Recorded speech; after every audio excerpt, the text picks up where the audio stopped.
100 of our nation's leading CEOs. In fact, it's the largest attendance ever for this event because business leaders are so eager and encouraged by President Trump's return to Washington. This follows President Trump's roundtable yesterday with the Technology CEO Council here at the White House, where he met with key leaders in the technology industry. And last night, President Trump also held an official swearing-in ceremony in the Oval Office for Sean Curran, who is now the 28th Director of the United States Secret Service. Sean demonstrated unbelievable bravery under gunfire in Butler, Pennsylvania this past July when an assassin tried to kill President Trump. As someone who got to know Sean personally throughout the campaign last year, I can say unequivocally that there is nobody better suited for this important role. And following the confirmation of Labor Secretary Lori Chavez DeRumer last night, the Senate has now confirmed 21 of President Trump's well-qualified cabinet-level nominees, far outpacing the previous administration. And looking ahead, tomorrow, the president will welcome the Taoiseach Micheál Martin of Ireland for the annual White House Shamrock ceremony. And Thursday, President Trump will welcome the NATO Secretary General for a working meeting and lunch. On the economy, February's jobs report was good news for America, particularly our manufacturing sector. The manufacturing sector gained 10,000 new jobs in just 1 month under President Trump.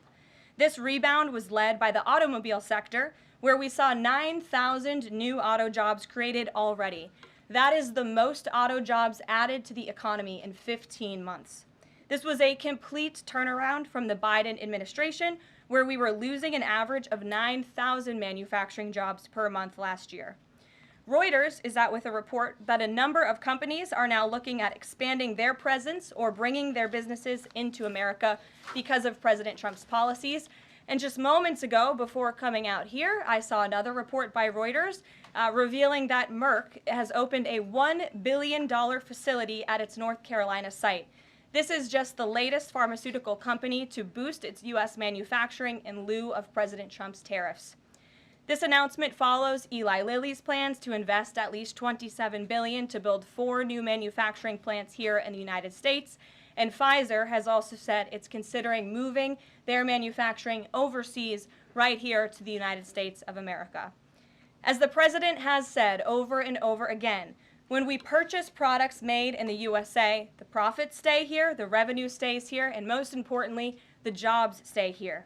And despite the globalist mainstream media's attempts to worry consumers, President Trump will not repeat the trend of past American presidents who broke their promises to the American public and smiled while they stuck a knife in the back of American workers and shipped their jobs overseas.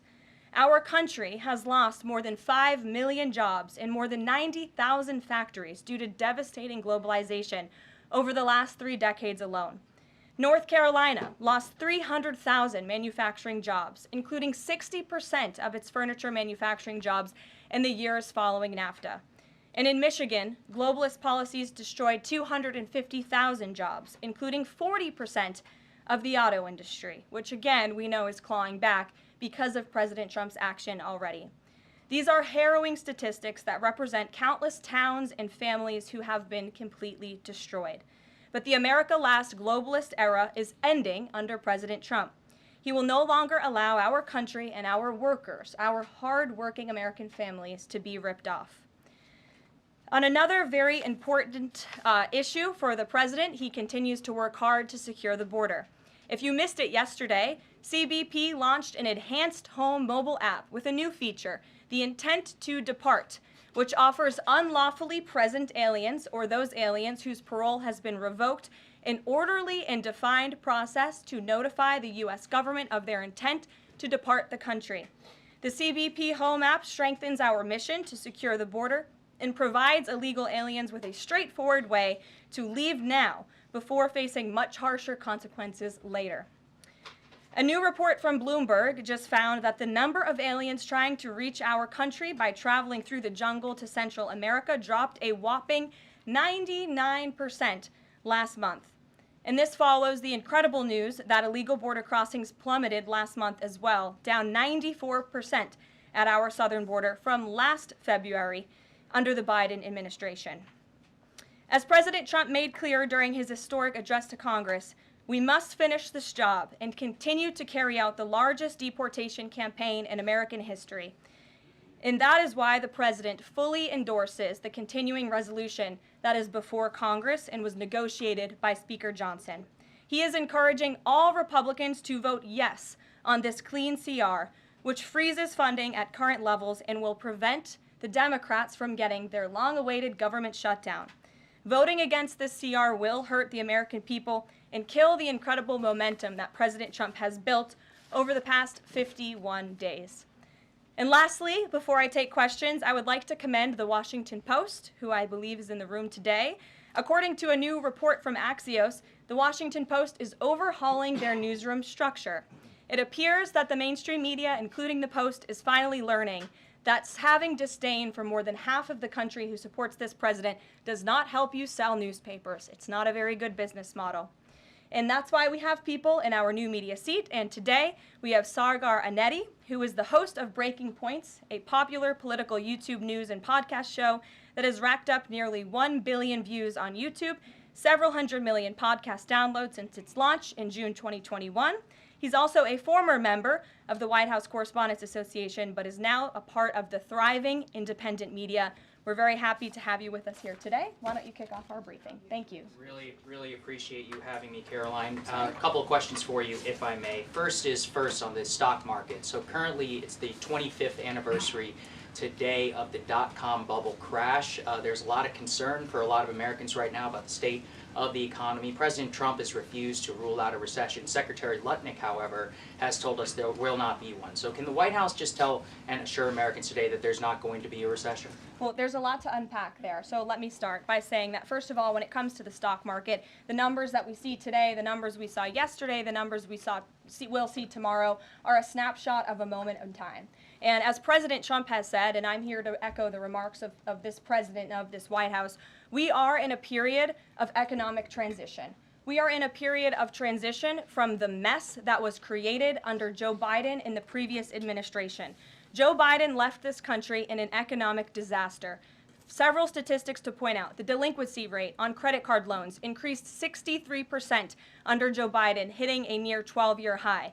Under Joe Biden, all net job growth went to foreign-born Americans. Real wages declined by 1.5% under Joe Biden.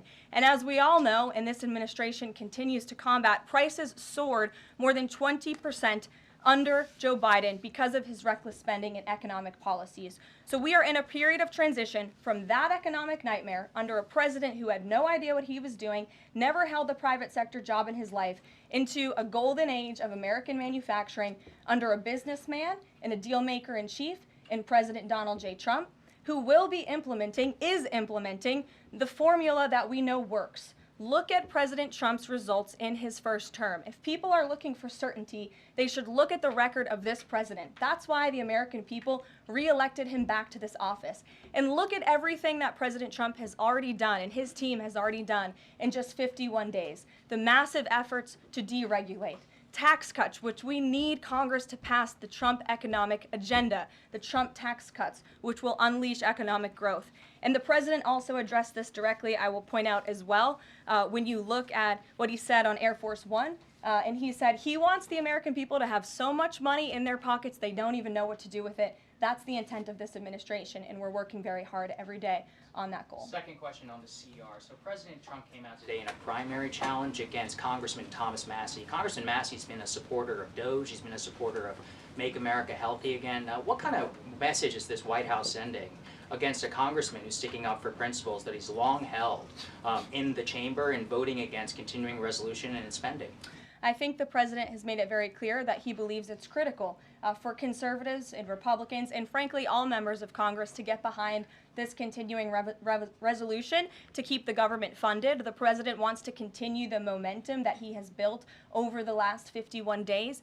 In order to keep the government funded, we got to keep moving with these deportations, and he believes that everybody needs to get on board with this bill. He's been active in this process. He's been making calls to get this over the finish line, and we're urging every Republican, and Democrats too, to do what's right for the American public to prevent a government shutdown. Just the last question here on Mahmoud Khalil. Does the administration believe that it needs to charge a green card holder with a crime to be eligible for deportation?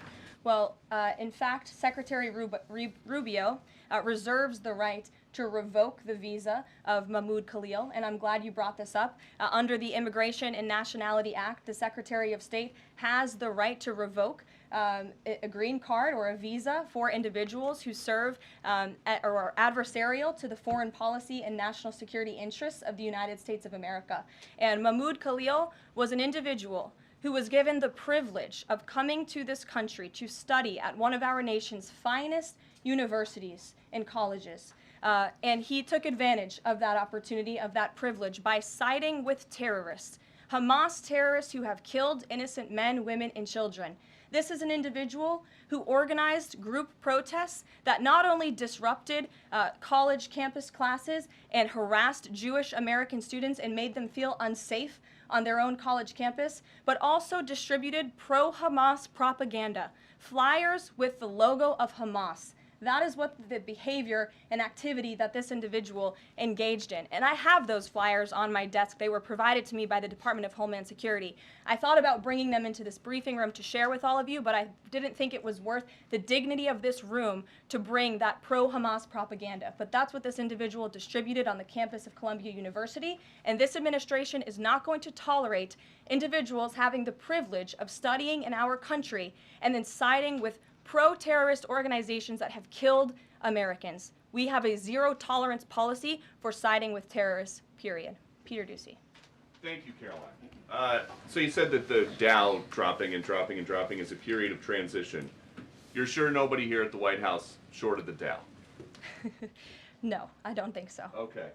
But is there any concern here that it's going to be harder to ask certain federal workers to retire if they look at their retirement accounts and they're getting robbed every day? Well, I'm glad you brought up workers, because that's exactly who President Trump is looking out for with his America First trade policy and his America First economic agenda.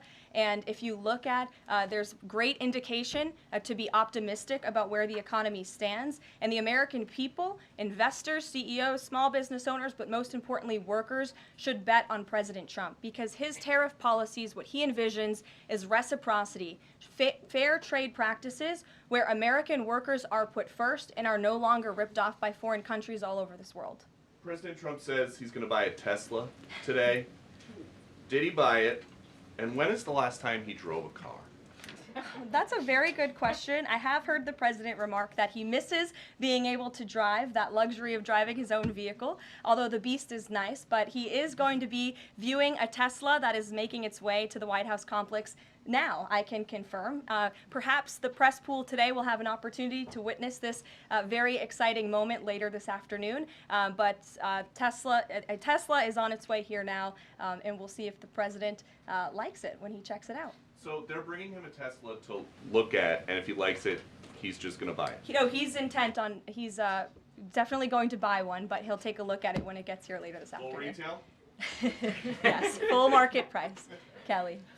Can we talk about Canada? What is the status of President Trump having a conversation with Mark Carney? We have seen the president use the term governor to refer to Justin Trudeau. Will that moniker also go to Mr. Carney going forward? And is the decision to increase the tariffs, is that based on a specific economic metric that he looked at? Is it impulse? How would you describe his reaction to candidates? The president has not yet spoken to Mr. Carney, not since I checked, which was just moments ago. But certainly his phone is always open to leaders who wish to speak with him. As for the tariffs, the president made his position on this quite clear with the statement that he put out. And it was a retaliatory statement due to the escalation of rhetoric that we've seen out of Ontario, Canada. The president saw the premier, Doug Ford, make an egregious and insulting comment threatening to shut down electricity for the American people, for hardworking American families. He made that threat. The president saw that and has an obligation and a responsibility to respond accordingly and represent the interests of the American people. So he has made the decision to add a 25% tariff. So now steel and aluminum tariffs will come into effect tomorrow at the rate of 50%. And our steel and aluminum industries have actually applauded these tariffs because, again, they know it's going to grow their industry here. It's going to allow them to export more steel that is made right here in the United States with American workers. Egregious and insulting are your words here, but that's what many Canadian leaders have said about the actions President Trump has taken toward Canada. And what do you think the timeline is for speaking to Mr. Carney? Because normally a sitting president speaks to a close ally very quickly when there's new leadership. Well, the president is, again, responding to the fact that Canada has been ripping off the United States of America and hardworking Americans for decades. If you look at the rates of tariffs across the board that Canadians have been imposing on the American people and our workers here, it is egregious. In fact, I have a handy-dandy chart here that shows not just Canada, but the rate of tariffs across the board. If you look at Canada, since you brought it up, American cheese and butter, nearly 300% tariff. You look at India, 150% tariff on American alcohol. You think that's helping Kentucky bourbon be exported into India? I don't think so. 100% tariff on agricultural products from India. Look at Japan, tariffing rice, 700%. President Trump believes in reciprocity, and it is about dang time that we have a president who actually looks out for the interests of American businesses and workers. And all he's asking for at the end of the day are fair and balanced trade practices, and unfortunately, Canada has not been treating us very fairly at all over the past several decades. To the woman in the purple, because I saw you were making a face at my previous answer, so what's going on? Well, actually, I have a couple of questions. At the core of pro-Palestinian protests on college campuses and elsewhere is a demand to end the war in Gaza, a goal that this administration actually supports and has pursued. So why has this not been acknowledged or highlighted even? Because these colleges and these protests have again put out Hamas propaganda. The flyers that have been distributed call for violence. The flyers that have been distributed have the logo of an organization that has held Americans hostage, that murdered innocent babies, that murdered men, women, and children. They are a designated foreign terrorist organization, and we are not going to tolerate non-citizens, foreigners who come here on a visa engaging in such behavior, siding with terrorists. And the Secretary of State reserves the authority to revoke the green card or the visa of an individual who serves as an actually it says right here, reasonable grounds to believe that the alien's presence or activities in the United States would have potentially serious adverse foreign policy consequences to the United States. And I think siding with Hamas makes that quite clear. Secretary Rubio exercised that authority, and we fully believe that we are going to move forward with more arrests, as President Trump previewed in his statement yesterday. Ed. Yeah, thanks. Go ahead. Caroline. So are there conversations between the administration and the Canadians going on over this tariff? Because the Ontario Premier says the next step is to cut off electricity to the U.S. And the president put out a statement after seeing those comments and said that it would be there would be grave consequences imposed on Canada if they think about shutting off electricity for the United States of America and our citizens. And the president is also determined to ensure that we are depending on American electricity, not the electricity production of foreign nations, including our allies in Canada. As for conversations, there is continued correspondence between the president's team, particularly Secretary Lutnick, and the Canadians as well. And in the market reaction, how do you sell to the American people then after they're looking at what's happening in the markets this week and say that the tariff policy long term is something good? Well, just think about what the tariff policy long-term will do for our country. I think many of us probably grew up in small towns. I know at least I did, and the main street in my small town looks a heck of a lot worse than it probably did decades ago before I was alive. At least my parents and grandparents tell me so. And I know many Americans feel that same way. What the president envisions for this country is for the United States of America to be a manufacturing superpower where there are American factories and businesses owned by Americans, producing goods that we are exporting to the rest of the world. Those revenues will stay here. It will increase wages for people here in our great country. It will ensure our national security, and it will boost the morale of the American people to have thriving industries again. Think about Detroit, Michigan. Think about North Carolina, as I mentioned, that used to have a thriving furniture industry that no longer exists because of the globalist trade policies of previous and past administrations. And the American people gave the president a tremendous opportunity to restore American greatness and restore our manufacturing dominance, and he's intent on doing just that. John. Thanks, Caroline.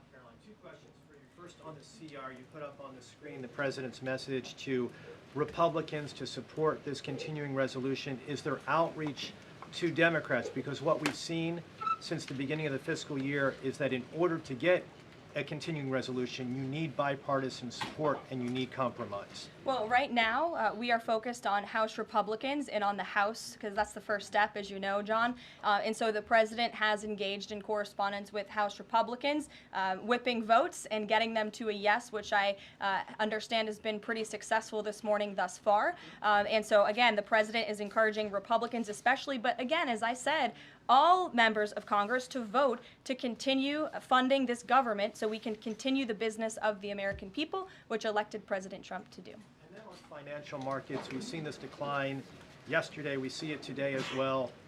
It seems that the read on the president's policies is one in which they do not have confidence in his trade tariffs policy. They do not have confidence in what the president said to Fox News over the weekend, that he didn't rule out the idea of a recession. What is your read in terms of the decline that we've seen over the last week and a half in financial markets? Well, I think there's actually a lot of reason to be confident, and many people do feel confident. Just look at the nearly $2 trillion in private investment that this president has secured. Look at the comments made by the CEO of Apple, one of the biggest companies in this world, who said that he is bullish on the future of American innovation under the leadership of President Trump. Look at CEO confidence. According to the Conference Board measure of CEO confidence, in Q1 2025, under the leadership of this president, it jumped to its highest level in 3 years, from cautious optimism to confident optimism. If you, again, look at the $2 trillion in investments from some of the biggest companies in the world. Look at the jobs report last Friday, as I also cited in my opening remarks.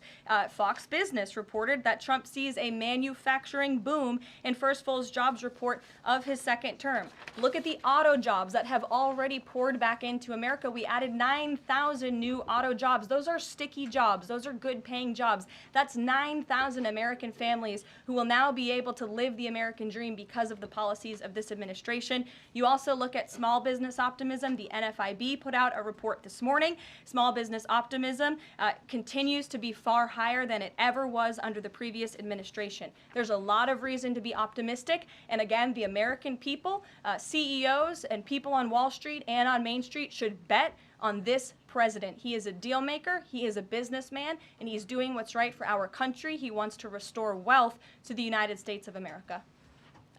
Michael, good to see you. Hey, Caroline, thank you. Two questions, if I may. Will the administration be providing any relief to states affected by the Ontario power tariff? Well, the president has made it very clear that Canada would be very wise not to shut off electricity for the American people, and we hope that that does not happen. As for what would happen if that does take place, I'll leave it to the president to make those decisions. And does President Trump share the Justice Department's concern over rising egg prices and possible collusion of big egg?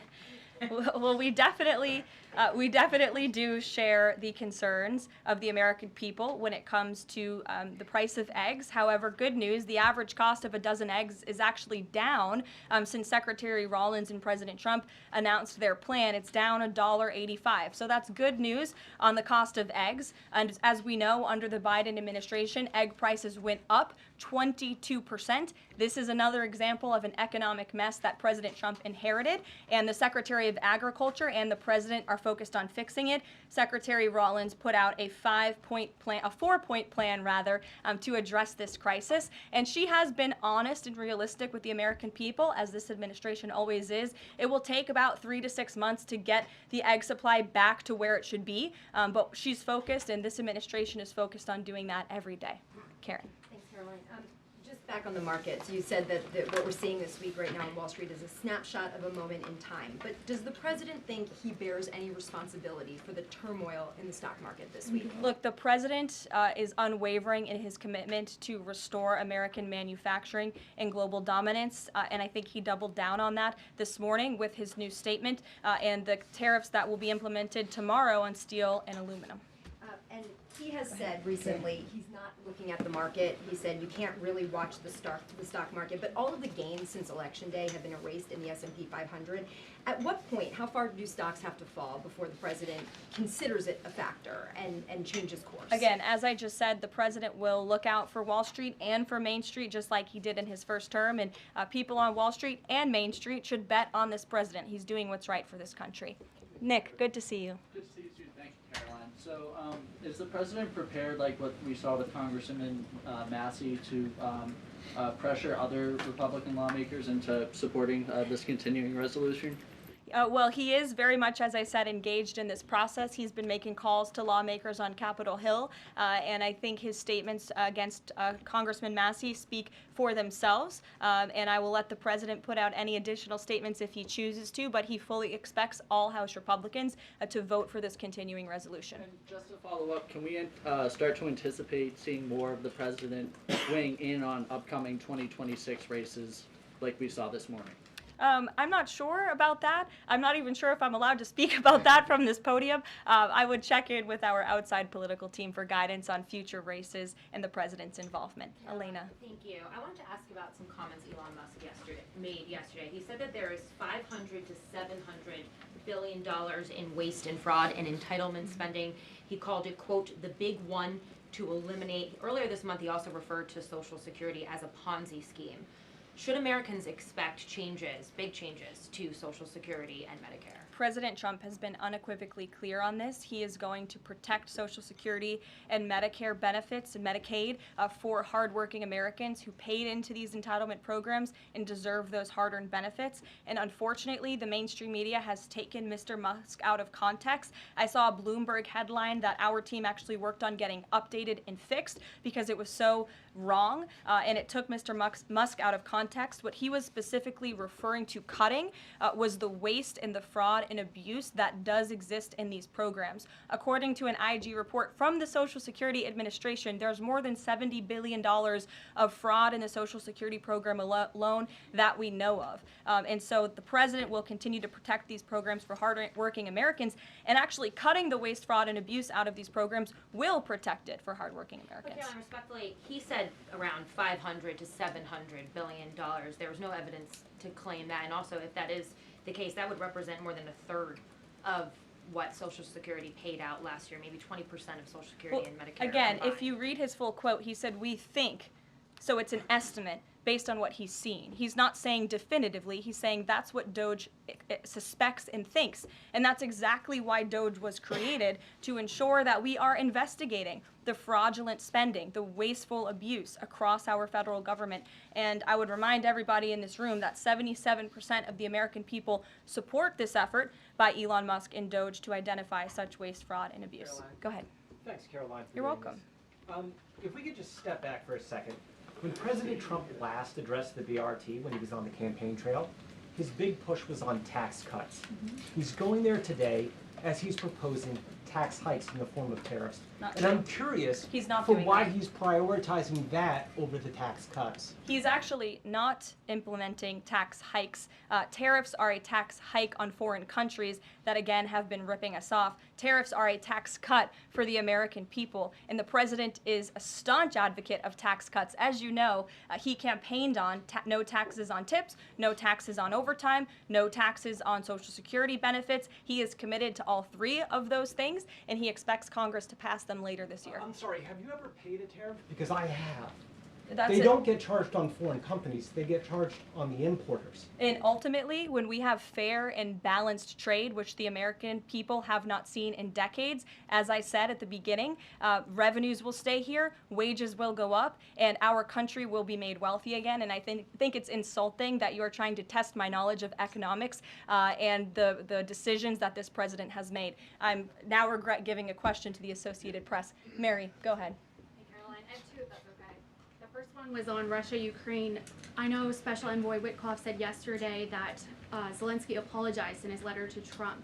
Can you share any more about that letter and what else might be interesting from it that we don't know? Yes, the president did reference that letter, as you're saying, in his joint address to Congress. And I do have an update. As you know, Secretary of State Rubio and our National Security Advisor Mike Waltz have been negotiating with the Ukrainians today in Saudi. They will be providing a full readout of that meeting very soon. But I can assure you and everybody here and the American people that the news we've received from that meeting throughout the day and the president has been briefed on is positive. This meeting has been productive. I will let Secretary of State Rubio and our National Security Advisor speak to the specifics of what has taken place today when they are ready to do so when the meeting concludes. Lindsay, go ahead.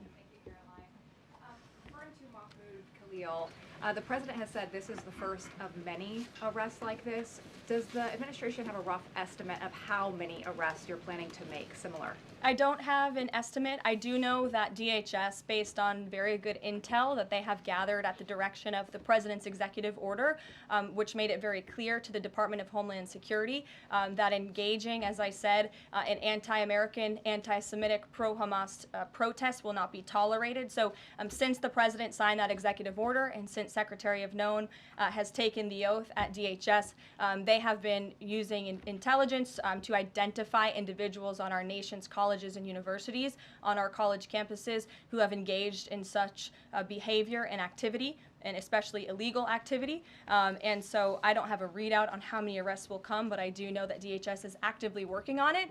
And I also know that Columbia University has been given the names of other individuals who have engaged in pro-Hamas activity, and they are refusing to help DHS identify those individuals on campus. And as the president said very strongly in his statement yesterday, he is not going to tolerate that, and we expect all America's colleges and universities to comply with this administration's policy.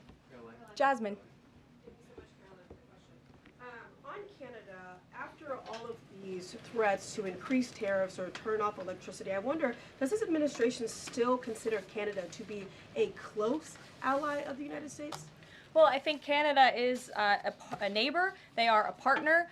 They have always been an ally. Perhaps they are becoming a competitor now. But as the president also laid out in his Truth Social post today, he believes that Canadians would benefit greatly from becoming the 51st state of the United States of America. And I actually looked into some of the research about the cost of living in Canada, and the cost of living is much higher than it is here in the United States of America. The average cost of a home in Canada is much higher. In Quebec, the highest tax rate for an income of $150,000 or more is 53.3%, more than half of Canadians' incomes they are being taxed on. So the president has made it clear that he believes Canadians would be better served economically, militarily, if they were to become the 51st state of the United States of America. Reagan. Thank you, Caroline. A week ago, Attorney General Bondi said a truckload of Epstein files had been delivered to her office from the SDNY. When can we expect those files to be released to the public? I would defer you to the Department of Justice. I don't have a timeline here. Do you have any update on the JFK files? I don't at this moment. Again, I would defer you to our DNI director, Tulsi Gabbard, and also the Department of Justice. I know that they are working on that diligently, as the president requested them to do. Christian. Thanks, Caroline. Two questions. Since we've been talking a lot about tariffs, have there been any updates on standing up the External Revenue Service to collect revenue from there? Well, we need reciprocal tariffs to go into effect first, and as you know, the president will be rolling those out on April 2nd, and then the next start of that process is collecting that revenue to ultimately create the External Revenue Service, which Secretary Lutnick is working very hard on and is quite enthusiastic about, if you have noticed from his media interviews. Can the president do that through executive action, or will it require legislation? Well, the president already signed an executive order to direct the Secretary of Commerce to establish the External Revenue Service, or at least to identify ways in which it can be done. I would defer you to the Department of Commerce for more on specifics on that. Sure, in the back. Thank you very much, Caroline. I have a few questions on South Korea and North Korea. First question, as you know, South Korean President Yoon has been released from illegal detention. What is the reaction of the United States as an ally? Is there a possibility of a summit with President Trump when President Yoon returns second question on North Korea. North Korea launched the several ballistic missiles into the West Coast yesterday. What is the White House's reaction on this? Sure. Yes, I'll start with your question on North Korea. We condemn these actions and we call on North Korea to stop their unlawful and destabilizing actions. As for South Korea, the U.S. and Republic of Korea's alliance is ironclad, and the Trump administration remains in close contact with our South Korean counterparts as we work together to promote a free and open Indo-Pacific. Sure. You didn't answer that release of South Korean president from jail. I don't have anything on that, but I can certainly check in with the National Security Council and get back to you. Sure, good to see you. Press Secretary, many are concerned about the validity of President Biden's official actions and also his pardons of the possible criminal actions of individuals such as his family members and Liz Cheney, as information is emerging that many of his official actions were auto-signed, possibly even the pardons, and without his knowledge or consent. Does the White House have any information available currently that Biden was actually the one that approved and signed those pardons? And second question, will the DOJ investigate whether President Biden's cognitive decline allowed unelected staff to push through radical policy and pardons without his knowing approval? I don't know the answer to that question, but I can check in with our folks here who may know the answer to that question and get back to you. Dasha. Dasha, go ahead. Caroline, you did a great job articulating the vision that President Trump has for what his tariffs, he believes his tariffs can do in terms of bringing jobs back to the United States. I asked you last week about how much Americans might need to buckle up for some short-term pain, a conversation that what the President and Treasury Secretary Scott Bessent have had with the people. I'm wondering, how high is the pain threshold for President Trump and for this White House as you watch some of the turbulence in the stock markets, as you field concerns from businesses and potentially see some of those approval ratings drop in the short term? How much is he willing to stomach that, and will he stay committed to his vision for tariffs even as all of this comes up? Well, the president has been working hard every single day to alleviate the pain that was inflicted by the previous administration through massive deregulation, through drill baby drill, as we like to call it, unleashing the might of our energy industry, which we know will ultimately drive down costs for consumers here at home. And again, as I mentioned, the president is intent on signing tax cuts for the American people to put more money back into their pockets, which will ultimately unlock consumer confidence. And again, I'll reiterate the president's words in layman's terms as he does best. The president wants the American people to have so much more money in their pockets, they don't know what to do with it. That's the goal of this administration, through tariffs, through tax cuts, through deregulation, and through unleashing the potential of our energy industry. I have two more quick notes before I wrap up. April 28th, I can confirm that the Philadelphia Eagles will be here at the White House to celebrate their Super Bowl victory. I know there was a lot of fake news about an invitation that wasn't sent or was sent. We want to correct the record. We sent an invitation. They enthusiastically accepted, and you will see them here on April 28th. And lastly, on a sad note, I would like to express our condolences to Fox News and to the entire Fox family who did lose a cameraman, Craig Savage, who passed away at 61 years old recently. A very tragic death, an individual who was a great man and covered this building for many, many years. So the entire press office, the communications office here wants to express our condolences with his family and also with Fox News. And I'll see you guys later. Perhaps you'll see the president in a Tesla later this afternoon. Have a good one.